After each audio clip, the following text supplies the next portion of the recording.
l'avancement de ton œuvre éternelle est armé. Nous avons besoin de cette grâce. Ne nous abandonne pas. Le contrat, Seigneur.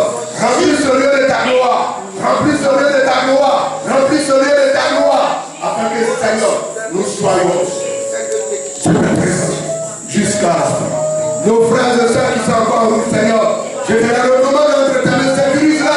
Oh, que ton esprit les touche, afin qu'ils puissent se dépêcher, pour que nous puissions nous retrouver tellement les armées. Oui, Seigneur, il y aura aussi dans nos offrandes, que ta puissance laisse au repos sur ces offrandes. Et que tout ce que l'ennemi va planifier, contre ton peuple ce soir, contre les offrandes, contre tout ce qui va se passer, soit consumé par ton feu. Au nom de Jésus, au nom de Jésus, Seigneur, manifeste-toi.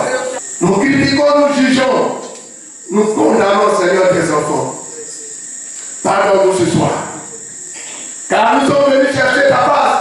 Le péché nous a éloignés de toi. Le péché a mis des blocages, des barrières entre toi et nous. Alors ce soir, nous crions à toi, afin que, Seigneur, tu viennes nous apporter le pardon, la grâce, pour que, Seigneur, nous puissions nous approcher de toi, pour rentrer dans notre grâce, pour rentrer dans nos bénédictions. Parce que nous sommes venus dans ce lieu pour chercher ta face, afin de rentrer dans notre grâce. Avec le péché, Seigneur, nous ne pouvons pas voir ta gloire. Pardonne. Pardonne. Nous allons encore continuer de demander pardon. Parce que nous avons oublié l'Éternel. Il nous a créés, il nous a bénis. Il nous a donné tout ce dont nous avons besoin. Mais à des moments, quand l'Éternel nous demande, nous disons que nous n'avons rien. Nous avons oublié l'œuvre de Dieu. Nous avons oublié les besoins de notre Seigneur, de la maison de Dieu. Pour nous soutenir, afin que, Seigneur, nous puissions faire ta volonté. Oh Seigneur, Seigneur, envoie ton esprit pour toucher le cœur. Envoie ton esprit pour visiter la vie ce soir. Pour visiter la vie ce soir.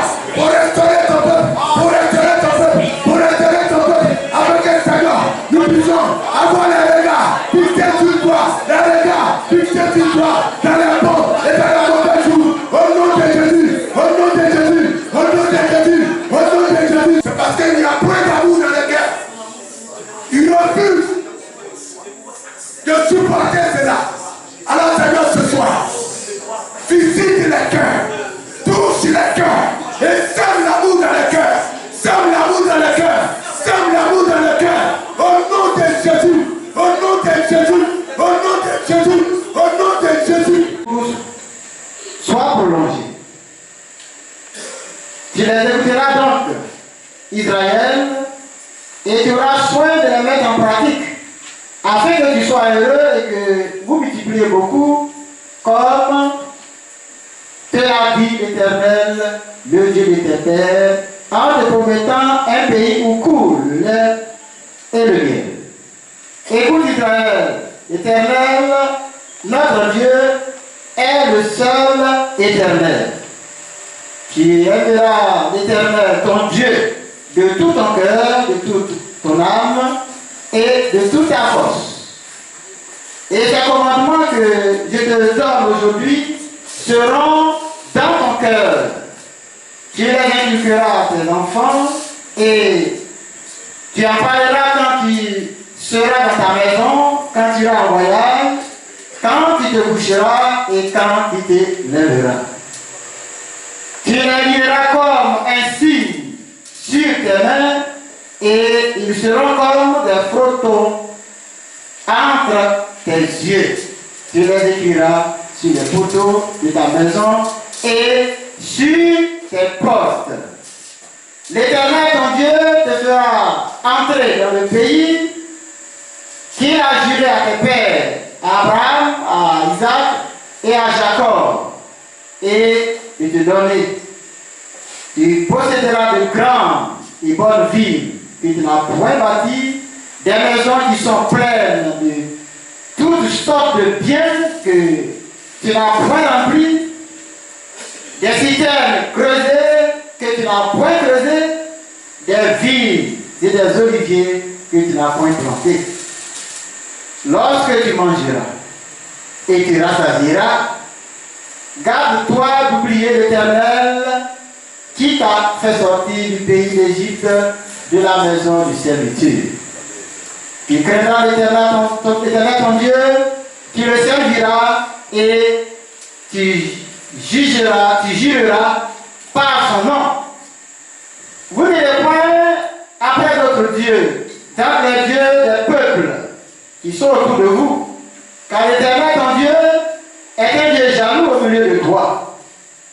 La colère de l'Éternel ton Dieu s'enflammerait contre toi et il t'exterminerait dessus la terre.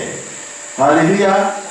Alors bien aimés, nous étions là, nous avons fait l'introduction de notre moment et dans l'introduction nous avons dit en substance que alors les propos que nous avons entendus sont de Moïse et qu'il les a reçus du Seigneur, de l'Éternel Dieu, et qu'il a dit de les transmettre aux enfants d'Israël. Et il a sorti de cela deux alliances, dont la première, celle qui a été liée à Horeb, entre Dieu et le peuple d'Israël, qui donnait là une recommandation qui est basée sur l'obéissance, fondée sur une relation d'intimité, d'amour et de crainte de Dieu. Car Dieu dira en Jean 14, 15, si vous m'aimez, gardez mes commandements. Et là, le peuple de Dieu d'Israël avait à aimer Dieu de tout son cœur, de toutes ses forces et de toute son intelligence. Et la deuxième alliance, nous avons dit que la première alliance, c'est de là qu'est sorti les 10 commandements. La seconde donne là une leçon d'obéissance, cette fois-ci liée par un sentiment d'obligation morale et de reconnaissance envers Dieu, celui qui les a bénis et qui veut les bénir. Et ce livre tourne à la fois sur le passé du peuple hébreu et également sur son avenir. Et nous avons dit que le but de cette exhortation qu'a faite Moïse était de préparer ce peuple à une attitude qui soit convenable pour que ce peuple, une fois dans le pays promis, puisse être heureux, s'épanouir dans toutes les bénédictions que Dieu a bien voulu leur donner. Donc voilà, il y a là où nous étions hier. Aujourd'hui, nous avons touché l'aspect de notre mouvement. Le premier aspect, nous avons dit pourquoi Israël ne devait pas oublier l'Éternel Dieu. Quand nous avons reformulé notre sujet, étant donné que nous avons dit que n'oublie pas l'Éternel, ton Dieu, l'auteur de ta bénédiction, ou bien encore, souviens-toi de là où l'Éternel t'a pris et manifeste ta reconnaissance envers lui. Alors pourquoi, dans tout cela, Israël n'a pas à oublier l'Éternel Dieu? Alors nous donnerons deux raisons capitales, à travers elles, quelques éléments qui vont étayer ces différentes raisons et nous allons prier pour nous retrouver alors demain. Alors bien aimé, pourquoi Israël ne doit pas oublier l'Éternel son Dieu? Premièrement, parce que l'Éternel Dieu a gardé son alliance et sa miséricorde envers lui. En parlant de lui, je parle d'Israël. Malgré tout, je l'ajoute. Nous parlons ici d'alliance, bien aimé. L'alliance est un accord conclu, ou un contrat, une promesse, conclu entre Dieu et les hommes. Ici, il s'agit d'un contrat ou de plusieurs contrats, plusieurs alliances tissées entre Dieu et le peuple d'Israël. Et cette alliance peut prendre souvent, une alliance, voilà, elle peut prendre souvent des formes de lois apodictiques. Ça veut dire quoi? Simplement que c'est une série de règles à suivre. Des règles énoncées sous forme de commandement devant même témoins. Et parmi ces témoins, il peut y avoir des divinités. Mais si c'est avec Dieu que les alliances sont tissées. Et il a sorti de ces alliances des formules finales qui souvent parlent de malédiction et de bénédiction. Dans le but d'inciter chaque partie au respect du traité conclu.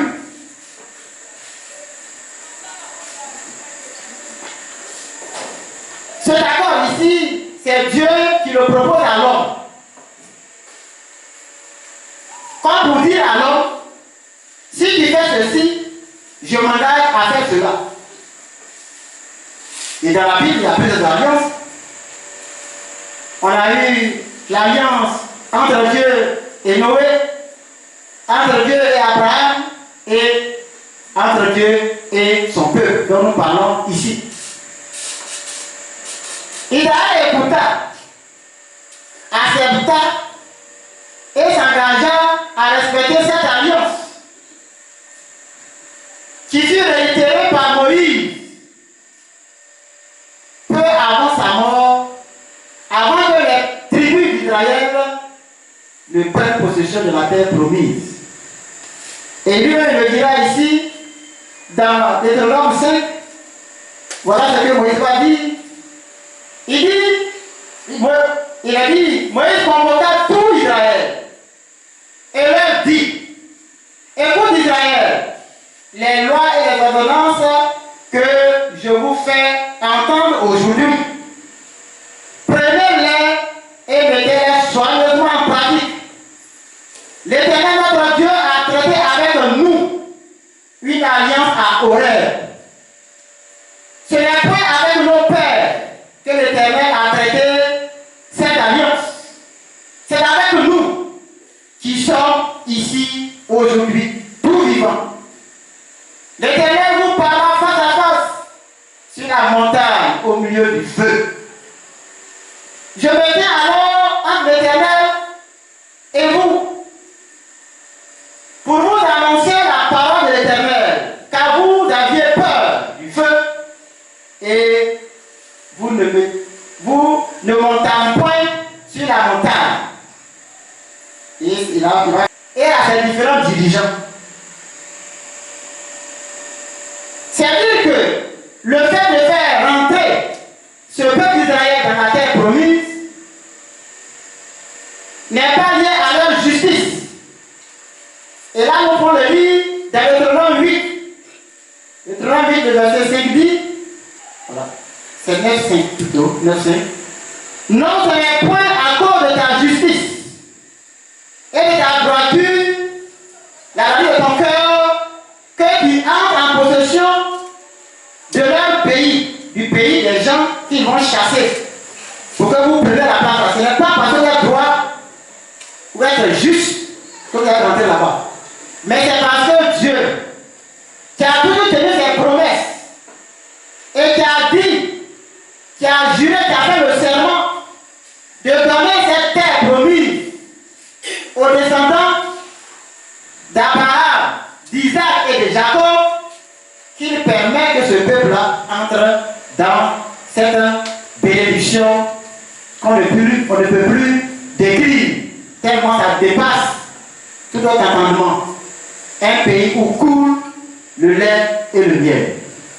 Alors, bien aimé, nous disons que la première raison donc pour laquelle Israël n'a pas oublié Dieu, c'est parce que l'Éternel Dieu a gardé son alliance et sa miséricorde avec lui malgré tout. Et cette fidélité de Dieu à son alliance va se matérialiser à plusieurs niveaux que nous allons voir, à savoir, premier niveau, donc première manifestation de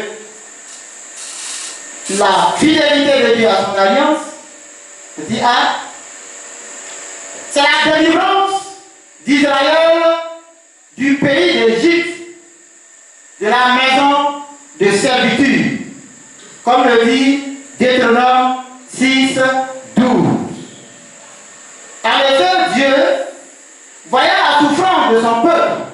en Égypte, va instruire son serviteur Moïse à descendre en Égypte pour faire sortir ce peuple de cette servitude. C'est ce que nous pouvons lire à Exode 3, le verset 7 à 10, et je lis bien Exode 3, 7 à 10, voilà ce qui est écrit. L'Éternel dit, j'ai vu la souffrance de mon peuple qui est en Égypte, et j'ai entendu les cris que lui font pousser ses oppresseurs, car je connais ses douleurs. Je suis descendu pour le délivrer de la main des Égyptiens et pour le faire monter de ce pays dans un bon et vaste pays, dans un pays où coule le lait et le miel, dans les lieux qu'habitent les Cananéens, les Étiens, les Amoréens, les Phéniciens, les Éviens et les Jubésiens. Voici, les cris d'Israël sont venus jusqu'à moi, et j'ai vu l'oppression que leur font souffrir les Égyptiens. Maintenant va, je t'enverrai auprès de Pharaon, et tu feras sortir d'Égypte mon peuple, les enfants d'Israël.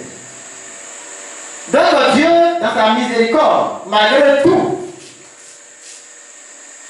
le mal que chaque jour, malgré que chaque fois que le peuple agissait autrement que la parole du Seigneur était en train comme de rompre l'alliance, Dieu est demeuré fidèle dans son alliance. Donc la première manifestation est de faire sortir ce peuple des mains sous la conduite de Moïse. Alors, bien aimé, Dieu va faire alors partir son peuple d'Égypte, mais en le faisant passer par le désert. Et cela pendant 40 ans. 40 ans. Le but était de punir ce peuple, de l'humilier et de l'éduquer en même temps. Et cela se lit dans Deutéronome 8.2. Dans Deutéronome 8.2. En plus de cette marche dans le désert affreux, il y avait aussi des hostilités, des guerres, des combats à mener avec ou contre les peuples qui se dressaient devant eux. Nous les avons cités tout de suite. Et même au sein de la troupe, il y avait problème parce qu'il y avait des rébellions. En tout, ce n'était pas facile. Ce n'était pas facile du tout. Le peuple a erré pendant 40 ans. Pour une distance, bien aimé, tenez-vous bien, entre l'Égypte et Canaan, il y a environ 600 km. Pour être précis, 613 km. Et selon les chercheurs, 40 jours suffiraient pour parcourir cette distance. Mais ce peuple va parcourir cette distance-là en 40 ans. Soit en moyenne 15 km par an. 15 km ici à bout, pratiquement. En un an. Ou encore 1,25 km par jour. 1 km par jour. C'est-à-dire d'ici, c'est pas où, tout près là, au goudron, 1 km par jour. Allez comprendre quelque chose. Elle le fatiguait là, bien aimé. Et cela pourquoi? Parce que le peuple était désobéissant. Dieu le fait tourner en rond. Dieu le fait tourner en rond. Au lieu qu'il aille tout droit, Dieu fait tourner en rond. Voilà comment Dieu peut nous faire tourner en rond. Nous retarder faudrait que c'est Dieu qui nous retarde. Nous nous retardons en désobéissant à Dieu. Chaque fois qu'on désobéit à Dieu, notre bénédiction est comme en train de nous échapper.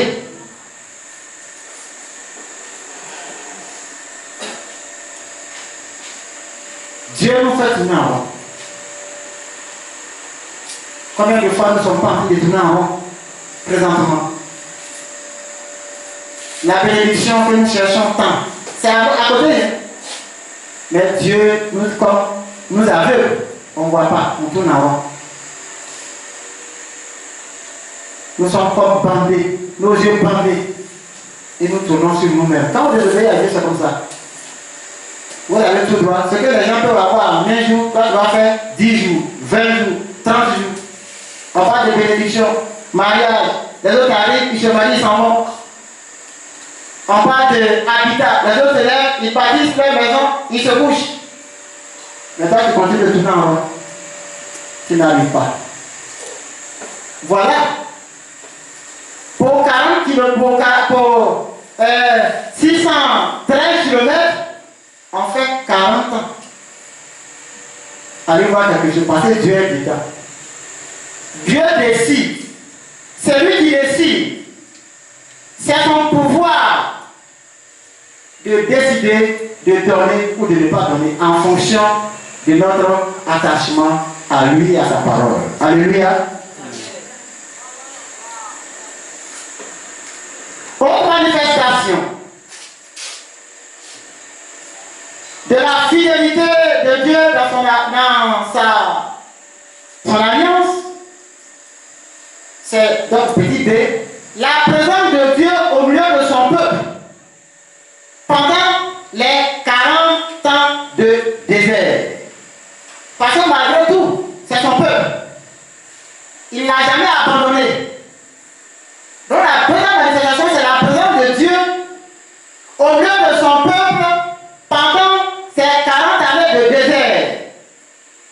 Et comment il manifestait cette présence? Le jour, il était avec son peuple par une colonne de nuée.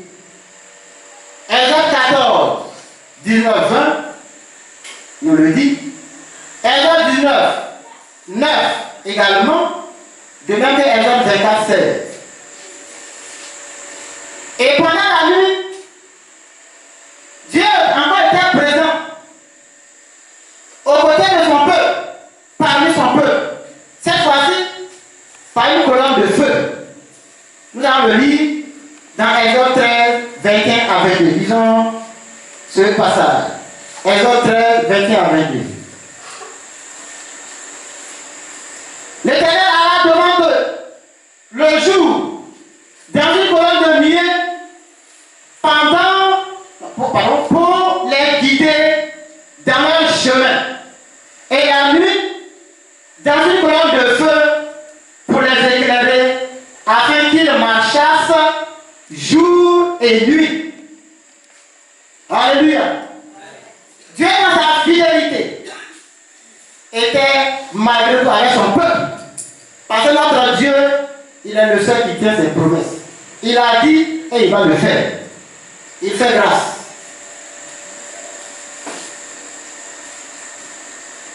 Aussi, le troisième élément montrant la manifestation de la fidélité de Dieu dans son alliance avec son peuple, c'est, petit c, Dieu a combattu pour son peuple.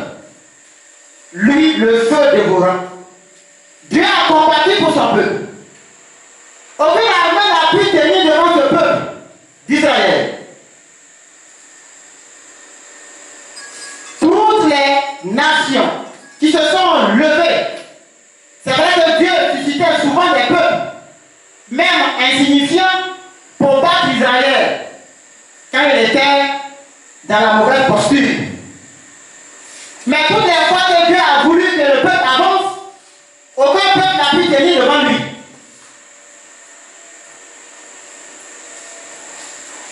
Et la miraculeuse traversée de la mer Rouge en dit long de la fidélité de Dieu dans son alliance avec son peuple. Dans Exode 14, le verset 19 à 21, nous pouvons le lire, juste un peu, parce qu'il est long, on ne va pas lire tout. L'ange de Dieu qui allait devant le camp d'Israël partit et alla derrière eux. Et la colonne de nuée qui les précédait partit et se tint derrière eux. C'est-à-dire qu'ils étaient encadrés. Devant Dieu, sa présence. Derrière, Dieu manifeste sa présence. Et le peuple était au milieu. Quelle garantie! Le peuple était en toute liberté, en toute sécurité. Était protégé par l'Éternel des armées. Elle se plaça entre le camp des Égyptiens et le camp d'Israël. Cette nuée était ténébreuse d'un côté et de l'autre, elle éclairait la nuit. Et les deux camps n'approchaient point l'un de l'autre pendant toute la nuit. Moïse tendit sa main sur la mer, et l'Éternel refoula la mer par un vent d'Orient qui souffle avec impétuosité toute la nuit. Il mit la mer à sec et les eaux se fondirent. Les enfants d'Israël entrèrent au milieu de la mer à sec et les eaux formaient comme une muraille à leur droite et à leur gauche. Pour la suite, nous demandons que le peuple de Dieu a passé la mer rouge à sec. Et les Égyptiens croyaient, c'est après qu'il y avait un secret là, entre Dieu et son peuple. Ils croyaient que c'était là aussi une voie tracée pour eux. Ils ont commencé à courir derrière. Et quand ils sont arrivés au milieu de la mer, quand le dernier Israélite, a franchi le lit du fleuve ou de la mer, alors que les soldats, les milliers de soldats avec les chars étaient dans l'eau, donc dans les tracés de l'eau a repris sa place et a englouti cette multitude de soldats. Alléluia! Dieu le fait pour nous. À tout moment, d'une manière ou d'une autre. On ne voit pas ce que Dieu fait pour nous. Mais il fait quand même une fait pour nous. Parce qu'il a tissé alliance avec Abraham, dont nous sommes les fils. Et cette alliance, Dieu l'a dit, va au-delà de plusieurs générations. 1000 générations. Et nous sommes parmi ces générations qui bénéficient alors de cette grâce liée à l'alliance de Dieu tissée avec notre ancêtre Abraham. Pour avoir de notre vie à Dieu. Amen. D. Donc, autre élément. L'Éternel Dieu a pris soin des siens qui n'ont ni eu faim ni froid. Deutéronome 8, 14. Deutéronome 8, 14. Voilà ce qui est écrit. Pendant que ton cœur le s'enfle et que tu n'oublies l'Éternel, ton Dieu, qui t'avait sorti du pays d'Égypte, de la maison de servitude, si tu vas nous intéresser le 15, qui t'avait marché dans ce grand et monstrueux désert, où il y avait des serpents brûlants, des scorpions, dans les lieux arides et sans eau, et qui a fait jaillir pour toi de l'eau du rocher le plus dur. Alléluia. Il a pris soin de son peuple. En termes de sécurité, physique, morale, Dieu prendra soin de son peuple. Et il dira dans Deutéronome 8, 4 que tu as marché tout ce temps. Mais ton soulier n'a pas été usé sous tes pieds. Ton habit n'a pas été déchiré sur toi. Parce qu'en effet, le peuple de Dieu n'est pas sorti les mains vides. Dieu a touché dans Exode 3, 21, celui qui va lire, Exode 3, 10, pour confirmer ce que nous disons. Le peuple n'est pas sorti les mains vides, le peuple est sorti les mains remplies. Voilà ce que Dieu dit là. 12.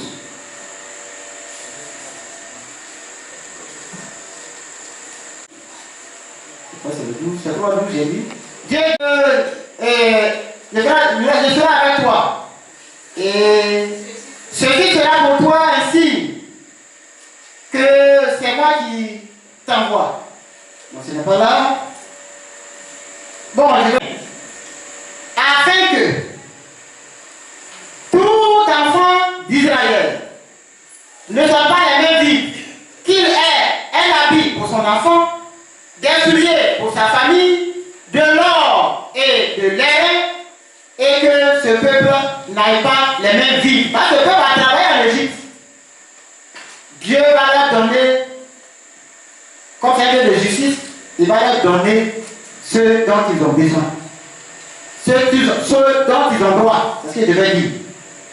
Donc ils n'ont pas les mains vides. Et Dieu les a gardés comme la prière de ses yeux. Dernier point pour cette première raison. L'Éternel a donné à Israël plus qu'il n'a mérité. Donc, l'Éternel a donné à Israël plus qu'il n'a mérité. Quand on décrit le lieu où Israël va entrer, ou est en train de rentrer, il va sans dire que Dieu n'a pas regardé, n'a pas calculé. Dieu a donné selon tout son cœur. Un pays où il y a tout. Il dit d'aller manger en abondance. Vous aurez des maisons bâties pour vous. Vous aurez là de l'or, tout. Tout était là pour magnifier cette grandeur et cette générosité de Dieu à l'égard de ce peuple, bien qu'il soit rebelle. Parce que l'alliance devait être respectée. Dieu lui respecte l'alliance. Il n'y a que l'homme qui est toujours en train de tourner sur lui. De dire et de dédire. De dire et de se dédire. Combien de promesses n'avons-nous pas tenues? Combien avons-nous tenu pour réaliser? Beaucoup de promesses, mais peu ont été réalisées. Dieu, quand il dit, il fait. Dieu, il demeure à sa promesse. Alléluia.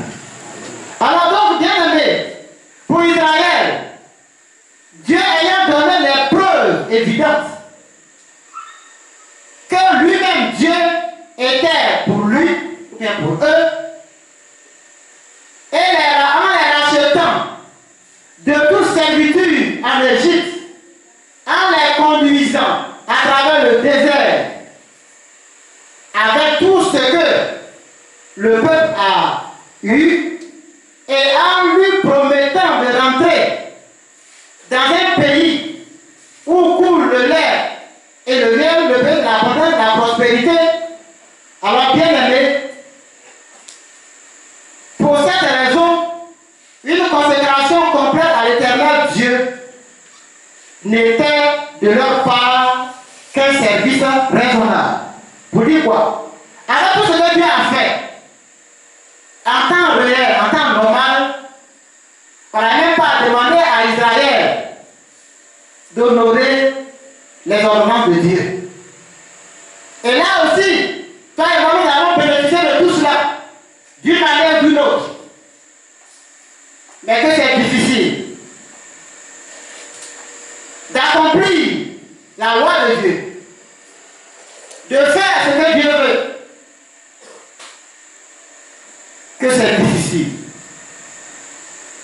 Chacun de nous a une histoire. Nous savons que Dieu nous a enlevés et nous a positionnés dans à ce niveau.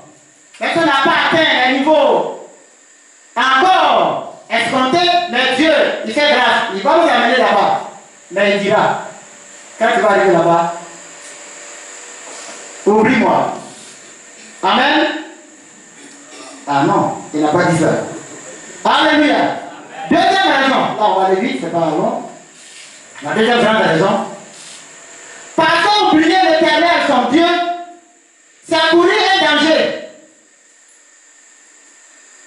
La première raison était de savoir que parce que Dieu a maintenu son alliance et sa miséricorde envers le peuple de Dieu, et pour cela, il devait lui être reconnaissant, il devait se souvenir de Dieu.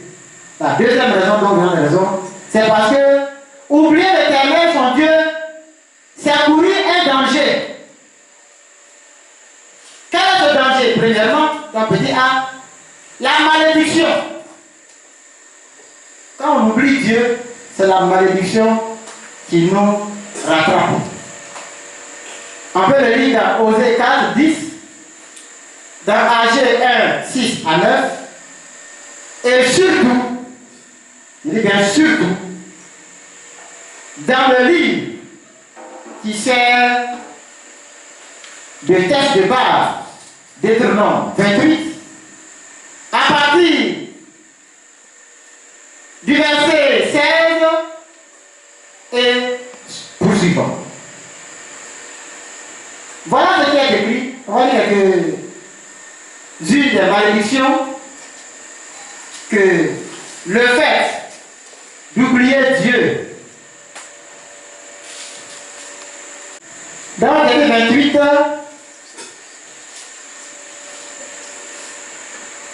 on va le verset 16. Tu seras maudit dans la ville. Tu seras maudit dans les champs. Tu travailles en ville, rien. Tu as planté, rien. C'est pourquoi Dieu a dit dans Osée, vous plantez beaucoup. Dans Agé aussi, mais vous avez faim. Vous mangez, vous n'allez pas rassasier. Parce que la malédiction de Dieu est tombée sur tout ce que vous entreprenez, et dans la ville et dans les champs. Ça fait quand même peur. Hein? Vous n'avez pas peur? Ah, vous n'avez pas peur? Moi j'ai peur. Hein? Ta corbeille et ta ruche seront maudites. Le fruit de tes entrailles, le fruit de ton sol, les portées de ton gros et de ton mini bétail, toutes ces choses, tu seras maudit à ton départ. Ah Seigneur, fais-nous grâce. Tu es le Dieu de miséricorde. Fais-nous grâce. L'Éternel enverra contre toi la malédiction, le trouble et la menace au milieu de toutes les entreprises que tu feras jusqu'à ce que tu sois détruit, jusqu'à ce que tu périsses promptement à cause de la méchanceté de tes actions qui t'aura porté à m'abandonner. On va s'arrêter là. Parce que c'est long et c'est douloureux à entendre. Mais c'est une réalité. Parce que Dieu est dans sa parole. Et notre souhait, et le souhait de Dieu ce soir, n'est pas de nous maudire, mais de nous attirer l'attention sur ce que nous pouvons encourir si on arrivait à enfreindre les lois de Dieu. Et comme dernier élément, l'oubli conduit à la mort, comme on a entendu. L'oubli conduit à la mort. De tout ça là, voilà la mort, la fatalité. L'oubli conduit à la mort. Parce que notre Dieu est un Dieu jaloux. Le laisser et adorer notre Dieu, comme souvent c'est le cas, Dieu peut nous pousser à la sentence suprême, qui est la mort. La mort physique et la mort spirituelle. Que Dieu nous garde. D'autant plus qu'il est important que Dieu,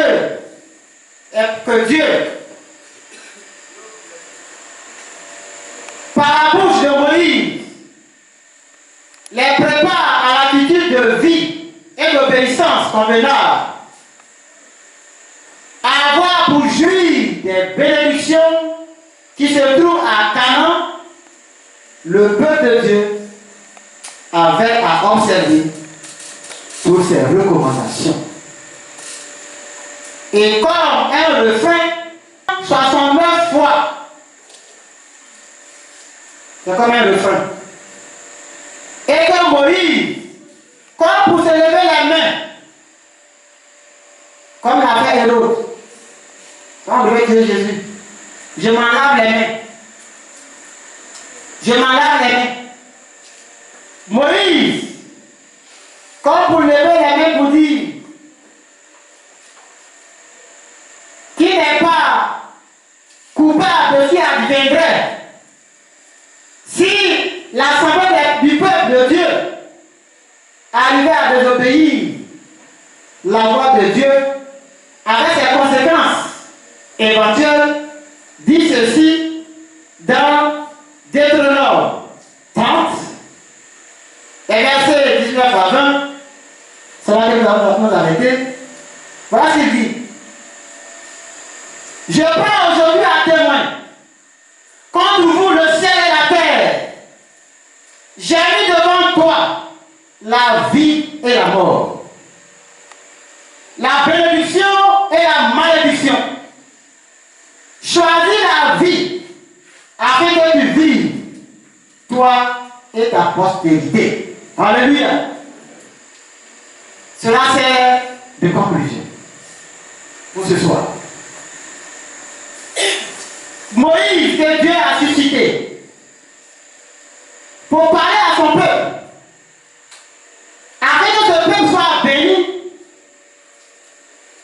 dans la terre promise, où il y a déjà des bénédictions versées, pour que ce peuple en jouisse davantage et longtemps. Dit à ce peuple, Dieu m'a dit de vous dire, et je vous l'ai transmis, qu'advienne ce qui advienne, ou adviendra, parce que j'ai fait ma part. J'ai mis devant toi la vie et la mort.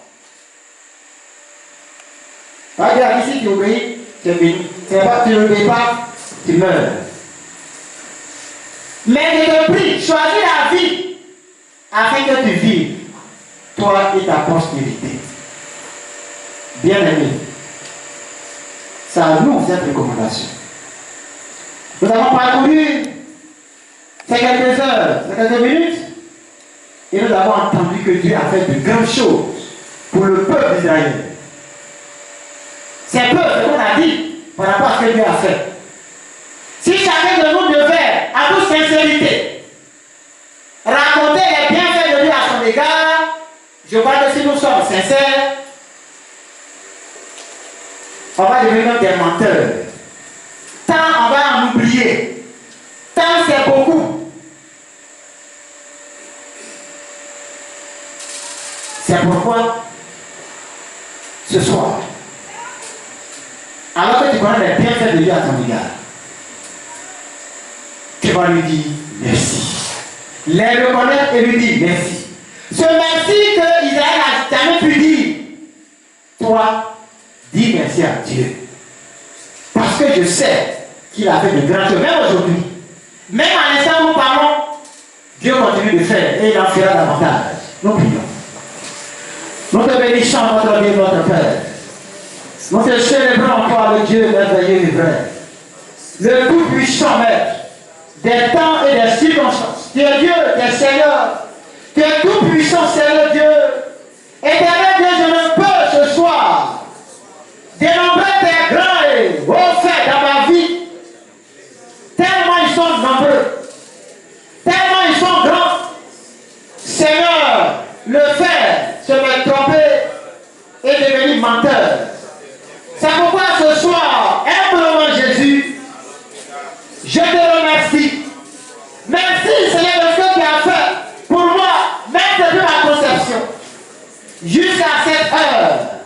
où je prends la parole, devant ton assemblée, Seigneur, et devant toi, devant tes anges, pour reconnaître tes bienfaits, Seigneur. Illimité Jésus dans ma vie. Seigneur, tu as agi comme tu devais agir pour que je sois ce que je suis. Pour que je sois en vie, en bonne santé, pour que j'ai cette opportunité de parler de toi. Seigneur, merci pour tout. Merci pour tout. Merci pour tout, Seigneur. Merci, Seigneur Jésus de Nazareth. Tu me connais, Seigneur. Tu connais ma faiblesse, Seigneur. Et je me mets à tes pieds, Seigneur, ce soir. Je veux, Seigneur Dieu, m'appuyer sur toi ce soir.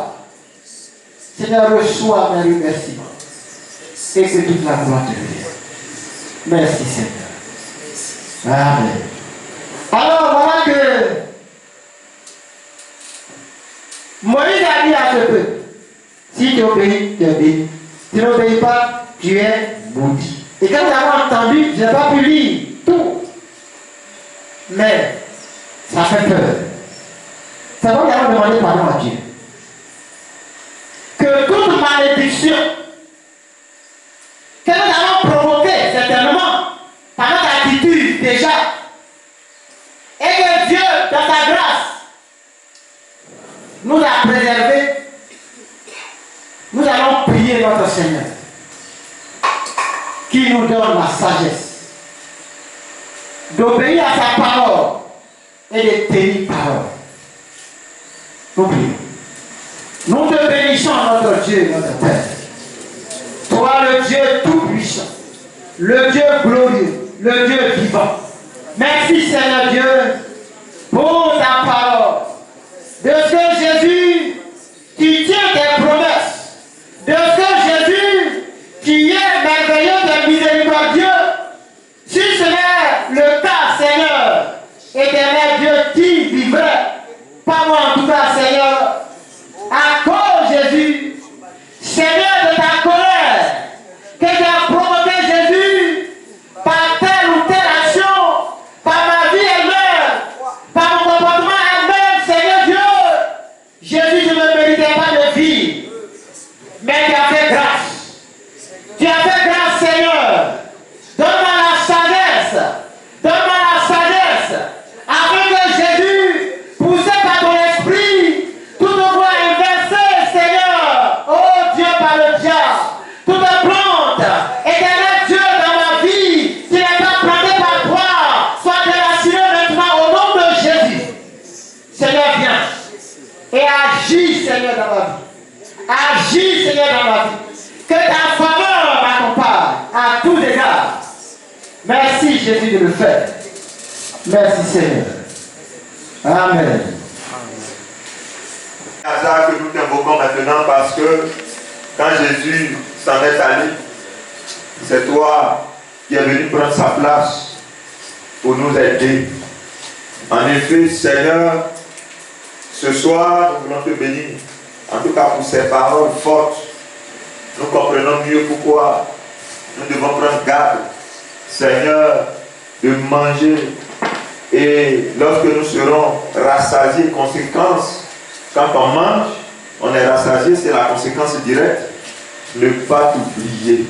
Malheureusement, Seigneur, combien de fois ne t'avons-nous pas oublié, Seigneur, ô Dieu de gloire, Jésus, nous t'avons oublié lorsque tu apportes la bénédiction dans notre vie, Seigneur, nous t'oublions.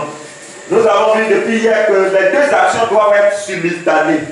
Seigneur, oh, pendant que tu nous bénis, Seigneur, c'est en ce moment-là que nous devons nous souvenir de toi. Pour ne pas t'oublier, Seigneur notre Dieu. Ce soir, tu nous donnes les raisons. Et les raisons-là sont tellement importantes pour nous, Seigneur. Je voudrais, oh Dieu, à la suite de ton serviteur, Seigneur, me tenir ici et te demander pardon. Seigneur, ils sont à nos trousses, Seigneur. Mais si tu devais ouvrir nos yeux pour que nous voyions ce que ta main accomplit chaque jour dans nos vies, Seigneur, pour nous mettre au large face aux aux attaques de l'ennemi, Seigneur, nous comprendrons que, oh Dieu, nous ne devons même pas t'oublier. Seigneur, pardonne-nous ce soir, toutes les fois où nous t'avons oublié, toutes les fois où tu nous as donné, et que nous avons mangé, et que nous avons été rassasiés, et que ensuite nous t'avons oublié. Ce soir, nous demandons pardon. Seigneur notre Dieu, s'il te plaît, je pense que c'est le but de ce programme. Seigneur, je t'en conjure.